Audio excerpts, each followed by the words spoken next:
Hello, everyone. Welcome back to Coaching the Bible. I hope you had a wonderful, glorious, and incredibly good week.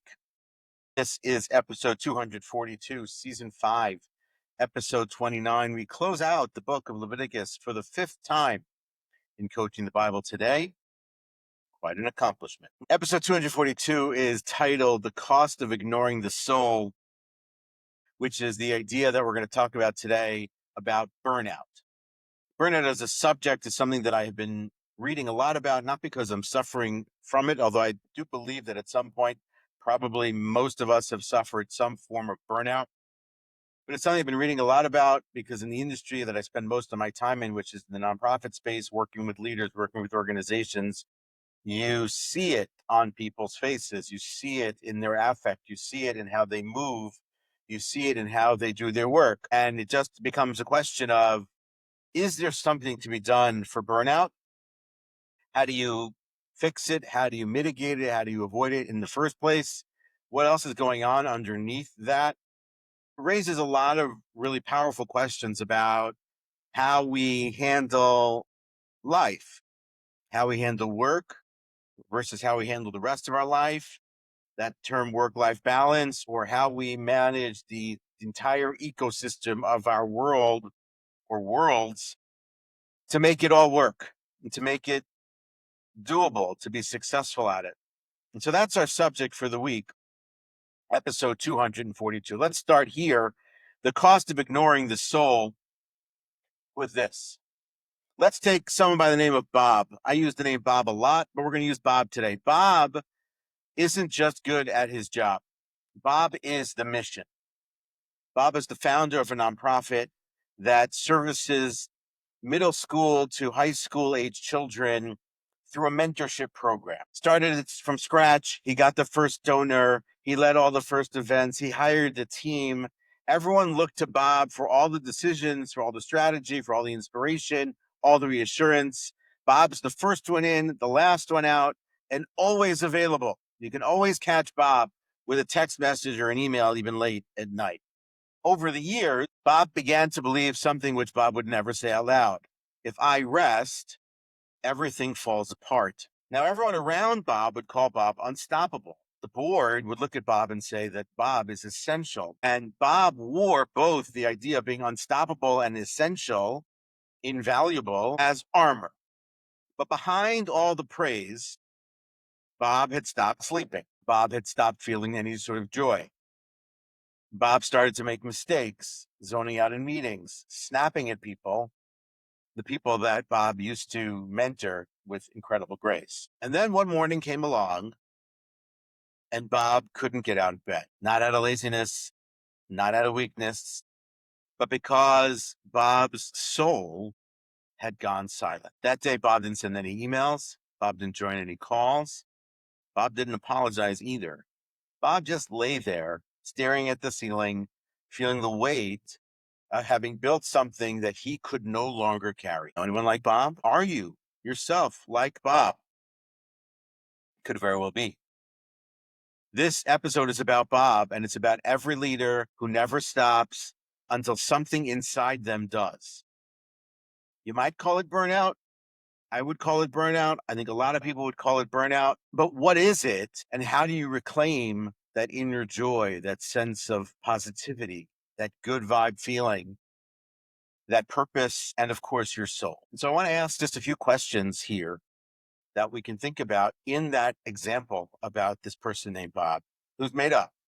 I just use Bob in a lot of different environments, and so this is just another one. Now, Bob could ask himself these questions, but these are questions that I'm going to ask you that I think you should consider as well. When did I start believing that rest was something that I had to earn and not something that I needed? Directionally, you're going to see that our conversation from a biblical standpoint, because we haven't even mentioned the Bible yet, is going to be about the idea of rest, the concept of letting the land lay fallow, not seeding and not planting and not working the land and letting it rest. The 7-year cycle, known in Hebrew as Shemitah, in English is the idea of the fallow land. So number 2 is, what are the things that I'm holding on to right now that no one else can see? Maybe it's that lack of joy. Maybe it's some deep-seated frustration or anger. If I'm the leader, am I looking at my expectation level of everybody else or what it is that I'm trying to attain from a grounded state? Am I being seen if I'm on the team fully, completely, wholly by everybody else? Or am I forgotten? Am I taken for granted? Am I overlooked? And if I truly paused, really took a break, what am I concerned might happen? Both from a practical standpoint, if I'm Bob and maybe my organization is going to fall apart, or if I'm somebody else and I'm concerned that my store's going to close, my business is going to close, my relationships are going to crumble, or from an emotional standpoint, what am I worried about that I'll have to confront, that I'll have to think about, that I'll have to deal with if I truly paused and took a break to breathe, to let my soul catch a moment. You see, because in this week's portion, the double portion that finishes out the book of Leviticus that I mentioned for the fifth time here in Coaching the Bible, yes, Bahar B'chukotai, that's the Hebrew, begins with the conversation around letting the land rest. Chapter 25, the Leviticus, for 6 years you shall sow your field, but the seventh year shall be a complete rest for the land, a Sabbath for the Lord. In that seventh year, you don't sow, you don't reap, you let go of control. You don't own it. It's not optional. It's law. It's commandment, because the land isn't actually yours. It belongs to God. In a religious space, it belongs to God. If you want to look at it simply just from the universe or from the earth, you get to live on certain land. Technically speaking, from a legalist perspective in the country where you live, maybe you have title to that land, but I don't think the land thinks you own it. Everything stops. Even the great work of turning that land into orchards and fields and fruits and vegetables and a place for animals to roam and to eat and to feed. We have to leave it. We have to leave it. I mentioned to somebody yesterday, when we think about that concept on a very deep level, we don't own anything. It's illusory to think that we do. Maybe it's comfort or something else that allows us to work and do and accomplish based on the notion that we own something. Not sure that we actually own anything. Then in the second portion, we get all the curses. And it's even mentioned that if the seventh year is ignored, if we don't leave it fallow in the seventh year, if we don't let it rest, we know the consequences. We lose the land. We're punished dramatically. It's not for what we would think of as the most horrifying and terrible commandment violations and sins, but it's because we didn't keep the seventh year. The land will be desolate at that point. There will be no people there to work it. You will lose the right, the gift, the opportunity to have lived on it, and it'll be scattered to the world. It happened. But I don't think we should allow ourselves to simply believe that this is about soil. It's not.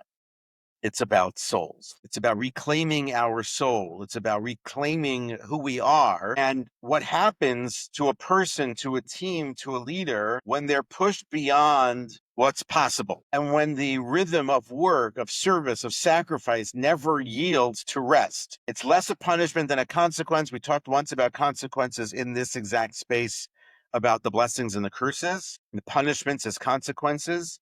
What happens when a person is pushed beyond their rhythm? Beyond what's possible for themselves, beyond the space where they can't rest, they too become desolate.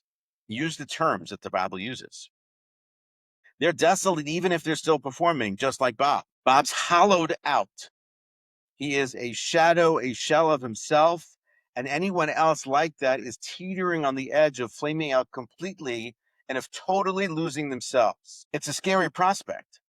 But the truth is, we live around and amongst many people who have been hollowed out. They are desolate on the inside for a whole host of reasons. Empty, destroyed even, because we have perhaps given into a certain type of lifestyle and certain type of culture of consistent and constant connectedness.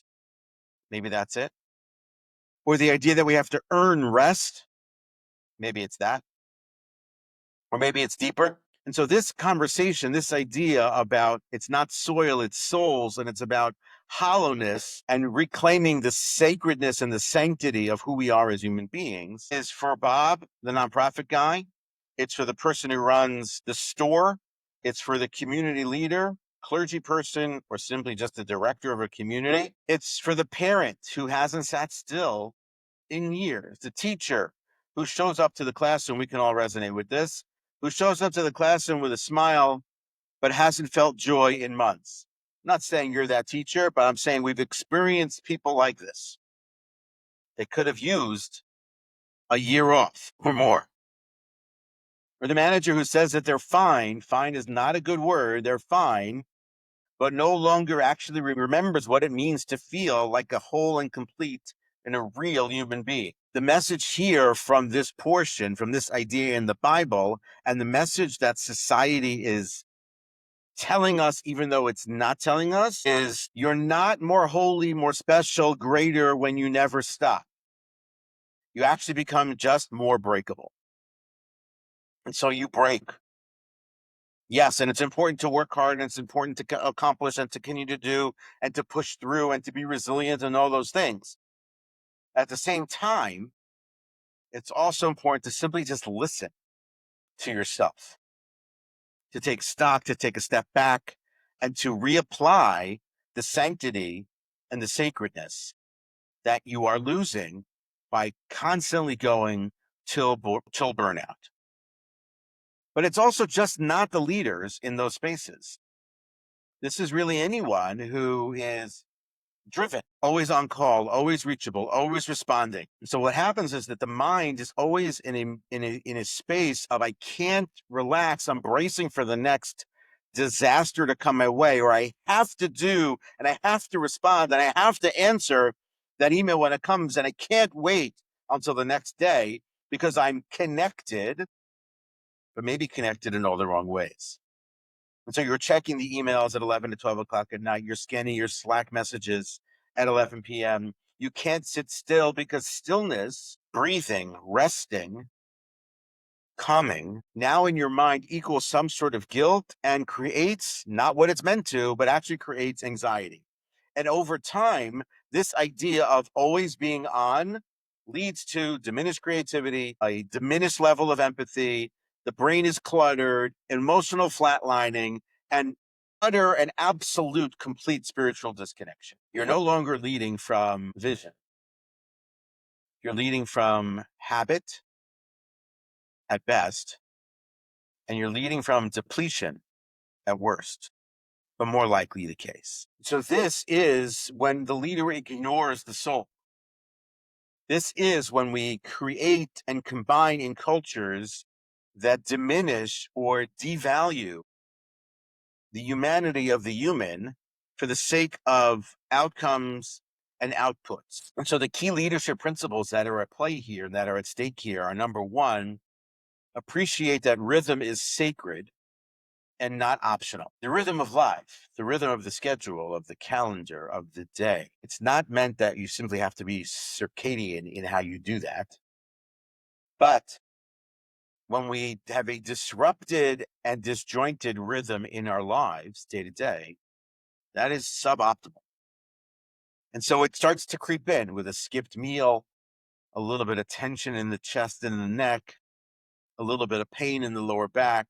The thought of taking a day off leads to mounting and impending levels of guilt. We start to justify it and explain it away. It's just a season. It's just a month. It's just a period of time. Once the event is over, I'm going to go back to normal. But the seventh year, the idea in Hebrew called Shemitah, that's the term, doesn't allow for that thinking. You rest because resting is holiness, not because you're tired. Your rest is ritual. It's not just simply reaction. And the absence of that rhythm isn't neutral, isn't the lack of being neutral. It's actually dangerous.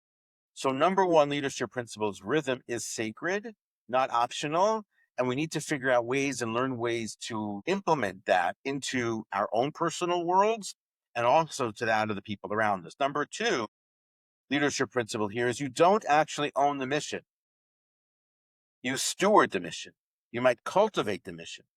The land, put that in quotes for a moment. The land could be the mission, the land could be anything. The land is mine. Mine in the Bible there, in the English translation, is with a big M because it stands for something related to God. You, says God, are sojourners, you're strangers here, that the land is mine. And that doesn't simply just apply to land. It applies to leadership. It applies to mission, goals, tasks, projects. Too many leaders believe their value is tied to being indispensable, and that if they step away, everything will fall apart. First of all, nobody is indispensable. If you weren't clear on that, I'm saying it again. It's true. No one, absolutely no one, is indispensable. That might be unfortunate to hear, but it's really true. If the mission collapses the moment you stop, then it probably wasn't built sustainably well enough. It was built purely on your exhaustion, and it runs on the fumes of that exhaustion. And so a better version, or a sacred version, or a Bible-based version, I think, is one way to term it. But a better version is the best way to term it, of that kind of leadership means holding the mission, managing the mission, stewarding the mission, but not being crushed by it. And it means that when we're building it, that as much as that it's about success, we've said this before, it's also about succession. It's also about the team, getting the people in place, putting people into spaces where they can succeed, where they can hold it up, where if you disappear for a week, you come back and everything's fine. Now that is good because that means it was built well. It's also bad because it shows, hey man, you're not indispensable. So rule number one was rhythm is sacred. Rule number two is you don't actually own the mission. Rule number three is that if you ignore the soul, you pay the price. That second portion, the last portion of the book of Leviticus, opens with the litany of curses. But as I mentioned before, it's really a list of natural consequences. The world and your world doesn't just punish misuse. It collapses under misuse, or in this case, abuse. And the leaders are part of and part and parcel of, and the builders of systems. And when the system is constantly in what you'll call output mode, not even outcomes, it's just output mode, another email, another task, another meeting, another crisis, another ask, without any input or pause or a chance to breathe or think or settle, the outcome is not only not a lack of success, and it's not just burnout, it's actually hollowness. Your soul's not in it anymore. The Bible is warning against it. It certainly doesn't glorify it. Everyone might still see you putting stuff out there, but you are emptied out on the inside. And so we get that idea, we think about it, we can appreciate it. Perhaps it's important to go a little bit further and appreciate actually what's going on underneath. What is actually happening to us? What is burnout? The psychologist, Dr. Christina Maslach, is a pioneering psychologist who first defined and measured burnout in the 80s. Yes, it's actually a scientifically studied thing. She co-created the Maslach burnout inventory, which I tried to take, but that cost a lot more money than I was willing to spend at the moment. But I think it's worth looking at and understanding how it is. And it's actually built for different industries and different modes of work. It's the most widely used tool for assessing burnout in professionals. And her work on burnout reframed how we think about burnout. And that burnout is actually more of a systemic issue more than it's simply just a personal failure. And it really very much highlights the mismatch between people and their work environments. So burnout, she identified in three key dimensions. Number one, emotional exhaustion. You're still functioning, but you're not feeling it anymore. You're on. The lights are on, but nobody's home. Number two is depersonalization.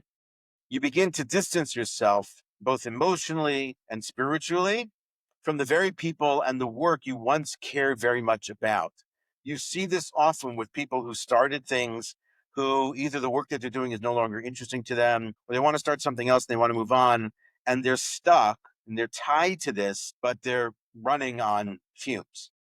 It's very much a defense mechanism when you move into that depersonalization stage, and it helps you survive mentally and emotionally by depersonalizing and separating yourself from it. And the third area where she focused in is that it has reduced personal accomplishment. Even as you work harder, you still feel like it's not enough. You begin to believe you're not enough. So burnout operates in that space. So you might have more responsibility, you might have more work, you might have higher, greater expectations, both of yourself and hoisted and foisted upon you, but you're not actually not accomplishing more or better because you can't. And the reality of it is that the data tells us that burnout is almost epidemic type of levels. A 2021 study from Gallup showed that 76% of employees experience burnout at least sometime. 76%.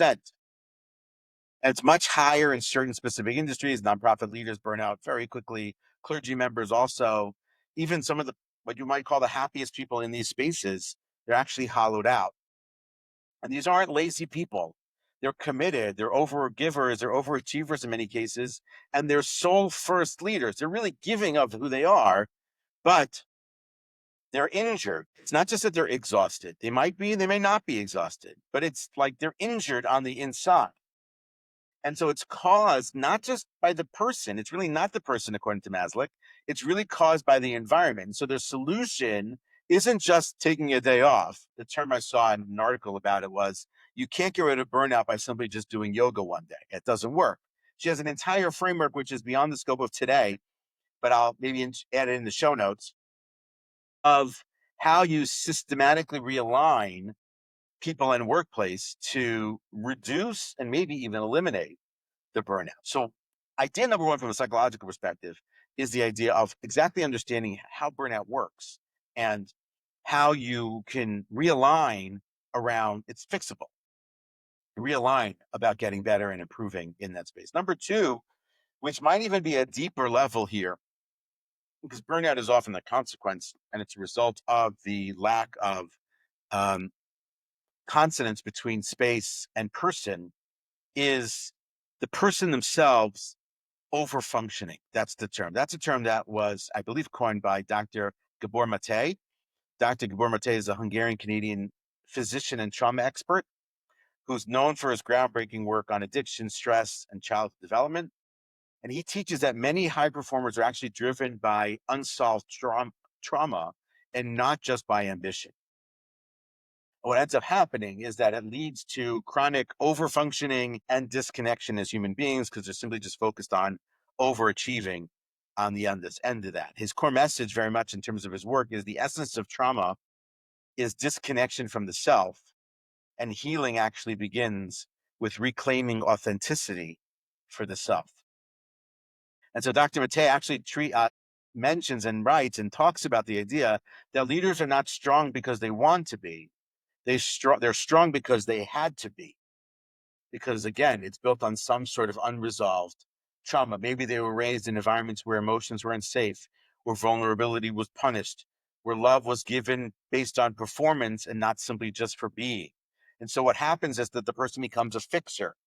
They carry everything. They never allow for rest or never need, quote unquote, for reassurance. They didn't learn to lead. They learned to survive, and they survive by leading. And when they carry that trauma into adulthood, whether that's as an educator, as a founder, as a clergy member, as a caretaker, the rest that they actually and absolutely need doesn't feel restorative. It feels threatening because they're not accomplishing, they're not doing. And if they only were rewarded for performance or for accomplishment, it's a threat to who they are as a being. And they feel shame as a result. They don't feel any sort of sanctity or sacredness in the space of rest. They feel shame. And he writes, when you suppress your needs long enough, your body will protest in illness what your voice dared not say. And that's what happens when you ignore, quote unquote, Shemitah, leaving the year fallow, leaving the place, the land, an opportunity to rest, not giving it the restorative powers it needs and it deserves. You get this. And then the reality is that the world itself is not punishing us. It's ourselves revolting against ourselves. It's an internal revolution or civil war within the human being that's going on. And so that's deeper. Meaning burnout is what it is. And maybe we understand it, but over functioning is not something we think about or approach or appreciate. And so he has also a system by which one notices how this works, noticing the person. If the person wants to figure out what's going on and get better in that space, they have to notice their signals. We've talked about this in other environments of coaching the Bible. Notice the signals: illness, tension, fatigue. Those are messengers. What are they messaging me about? What are they telling me about? Identifying my own personal patterns around perfectionism, around what he calls compulsive caregiving, around people pleasing. Through the situations and the relationships is whose love did I have to earn? Right? The parental relationship shouldn't be a love that you earn. It should just be. But if you have to earn the respect and the love and the devotion of your parents, let's say as an example, then overfunctioning could be the manner in which you armor up or quote unquote heal in the world that you live in. And so there's a lot of ways to work through this. There's a lot of ideas here. There's a third idea which I simply just don't have time to talk about. Again, maybe it's another conversation or maybe it's in the show notes. It's called The 7 Types of Rest by Dr. Saundra Dalton-Smith in her book, Sacred Rest. The idea that burnout isn't just emotional or spiritual, it's sensory, mental, creative, and relational. There's a lot here. There's a lot to unpack, and there's a lot to unravel. And there's a lot to appreciate. And there's a lot, I think, on the other side of that, which is good, which we can do to fix the burnout, to restore the soul and the sanctity and the sacredness of who we are as human beings. Here's the quote from her, which I think is the killer quote right now, since we can't go through everything. Sleep but exhausted, definitely true. We see it. You see it in a lot of people. Rest is not sleep. Rest is the place for restoration. And so because we're so plugged in and we're so distracted, we don't give ourselves the opportunity or the time to restore. We sleep for a few hours, then we go again. She writes that we have forgotten as a society how to be still. We're never actually really off. Even our downtime is to truly disconnect and to be hyper vigilant about it versus being hyper vigilant about the other things which we mentioned before: checking the Slack, checking the email, making that phone call, going to that meeting, running this, doing that, all those other things. The hypervigilance around the rest, about the restoration, is overload. So we have Dr. Maté's idea of being overfunctioning. We have the idea of burnout, and we have the idea here of overload, sensory overload, all kinds of overload. There's a lot of things going on here in burnout that we are simply just falling into, which leads ultimately to the idea of depletion. So there's a lot to unpack here. And if this is what you're feeling, this is what you're going through, this is what you're experiencing, or you're seeing this in somebody else, you are either doing yourself no favors or someone else, that other person who you care about, no favors by ignoring it. So the Bible, in its idea about letting the land lay fallow, is modeling a behavior of real rest. And it's not some sort of performative pause like a few hours of sleep or a 20-minute meditation when you're actually not meditating and you're really focusing on something else. And so we have to ask ourselves all these questions. And we have to think about it. And we have to figure out, how do we do this? And where do we see this? And how can we make it better? We've seen it in real time with real people. Simone Biles, a world famous champion gymnast, in the last Olympics, right? I think it was, or 2020, whichever year it was in the Olympics, she just stopped. She couldn't do it. She called it what she called the twisties, where the mind and the body were no longer communicating under pressure. She said, I'm still a human being. We're not just athletes. And so she paused. She stopped. She got all kinds of heat and garbage for it because she's a champion and all those other things. But she was honest. She couldn't do it. It's a famous story about Ariana Huffington, that going nonstop, A1 personality, all that other stuff, high achiever.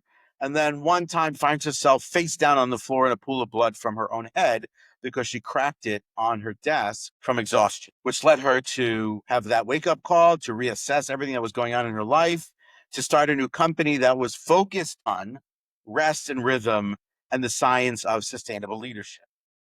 Because she broke, because effectively she defied the law that's in the Bible. Again, not in that space, or thinking of it that way, not appreciating that there's a rhythm to life. And so we have to do the inner work here to fix ourselves, to rebuild ourselves, to give ourselves the space to breathe and to have restorative rest and to have the opportunity, perhaps, to lay fallow for a period of time and simply just take the time and not feel guilty about it or shame about it or guilted about it. And so number one, always, and a lot of the spaces in coaching the Bible, is an audit, personal audit for yourself, by yourself. Can you do this? What would happen if I disconnected from what would actually happen? What are you afraid would happen? And then if you have the chance to do it, what actually did happen? Was it worse than you thought? Was it better than you thought? So number one is an audit.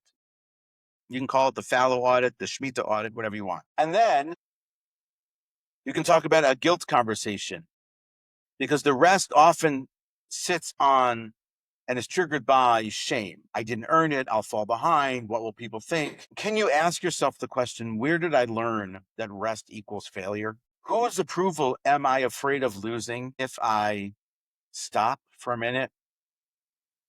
I take a breather. Can I somehow reframe the conversation around the idea that rest is not the opposite of my responsibilities, but actually is what fuels my responsibilities, my accountability, and my success? And these are all heavy, deep questions for deep and meaningful conversations and important conversations that one can have with themselves, that can have with their coach, can have with the psychologist, can have with their spouse, can have with their partner, can have with their best friend. But here, let's actually do something that's real and practical.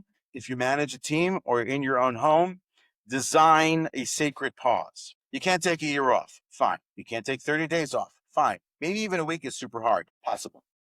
But if you could define and design 15 minutes a day, nothing's going to happen if you pause for 15 minutes a day. 15 minutes a day, no screens, no doing, just breathe. It's not even a meditation where you have to listen to somebody's voice telling you to deep breathe in for 4 and hold for 4 and out for 4. It's just your daily ritual of 15 minutes. Maybe that's when you have your coffee with nothing else. Maybe you close the lights in your office, in your room, you have a glass of water, you close your eyes, and then you protect that, because the rest isn't leisure. The rest isn't something that you have to earn. The rest is actually holiness.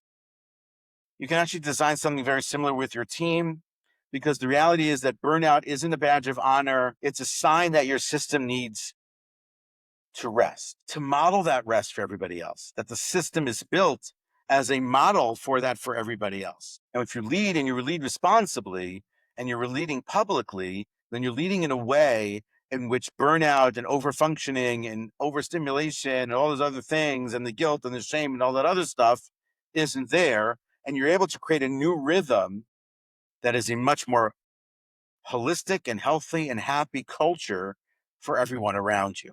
One last thought. The idea of letting it lay fallow for a period of time isn't new here. It's actually already built into the system, and it was built into the system for the week early on in the Bible, in the first portion of the Bible. Because there it talks about the idea that on the seventh day, God rested. And so the idea of rest, restorative rest, isn't limited to the seventh year.